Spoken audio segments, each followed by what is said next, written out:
ng bayan, maasahan anumang panahon.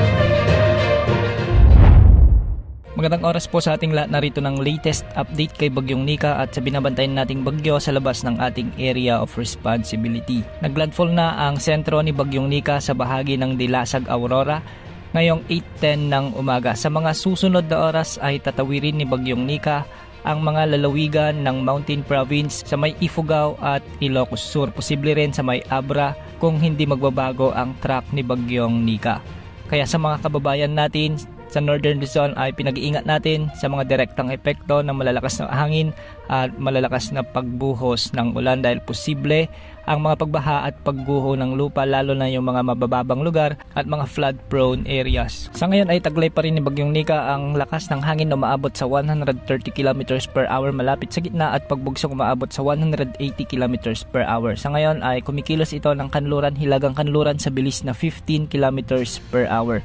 Nakataas pa rin ang signal number 4 sa northernmost portion ng Aurora, ang central at southern portions ng Isabela, sa may Kalinga, sa may Mountain Province, ang northern portion ng Ifugao, ang central at southern portions ng Abra, at ang northern and central portions ng Ilocos Sur. Signal number 3 naman sa central portion ng Aurora, ang northern portion ng Quirino, ang northeastern portion ng Nueva Vizcaya, ang nalalabing bahagi ng Isabela, ang southwestern portion ng Cagayan, ang nalalabing bahagi ng Abra, ang nalalabing bahagi ng Ifugao, ang northern portion ng Benguet, at ang nalalabing bahagi ng Ilocos Sur. Kasama na ang southern portion ng Ilocos Norte.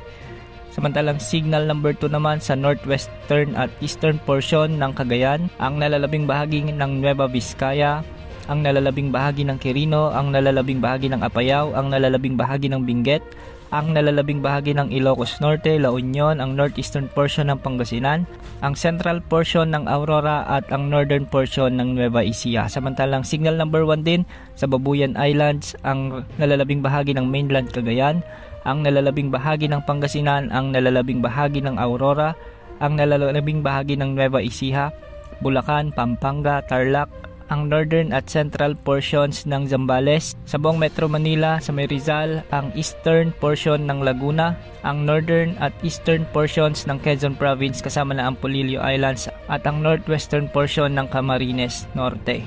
Samantala may nakataas naman na gale warning sa eastern seaboards ng Luzon at ang northern at western seaboards ng northern Luzon. Pinag-iingat natin ang ating mga kababayan, lalo na yung mga mangingisda at may sasakyang pandagat na hanggat maaari ay iwasan muna ang pamamalaot. Tatawirin ni Bagyong Nika ang mga kalupaan ng mainland Luzon at posibleng makalabas sa mga kalupaan ng Ilocos Sur ngayong gabi. Magpapatuloy ang pagkilos ni Bagyong Nika ng west-northwest habang ito ay nasa West Philippine Sea at posibleng makalabas ng ating area of responsibility bukas ng umaga o di kaya naman ay hapon. At para naman sa mga pag-ulan na dadalhin ni Bagyong Nika, posibleng makaranas ng intense to torrential rains o katumbas ng mahigit 200 mm na pag-ulan ngayong araw ang mga lalawigan ng Cagayan kasama ng Babuyan Islands, sa may Apayao, Kalinga, Mountain Province, Ifugao, Isabela, Quirino, Nueva Vizcaya at Aurora. Pinag-iingat natin ang mga kababayan natin yan dahil ito yung mga lugar na pinakamalapit ang sentro ng bagyo at ito yung mga lugar na mas makakaramdam ng mga malalakas na pagbugso ng hangin at pagbuhos ng ulan. Posible ang mga pagbaha at pagguho ng lupa sa mga lugar na ito. Posible namang makaranas ngayong araw ng heavy to intense o katumbas ng 100 to 200 mm na pag-ulan sa bahagi ng Ilocos Norte, Abra, Ilocos Sur, La Union at Benguet. Samantalang moderate to heavy naman o 50 to 100 mm na pag-ulan ang mararanasan sa Tarlac, Pangasinan, Nueva Ecija, Quezon Province, Camarines Norte at Camarines Sur.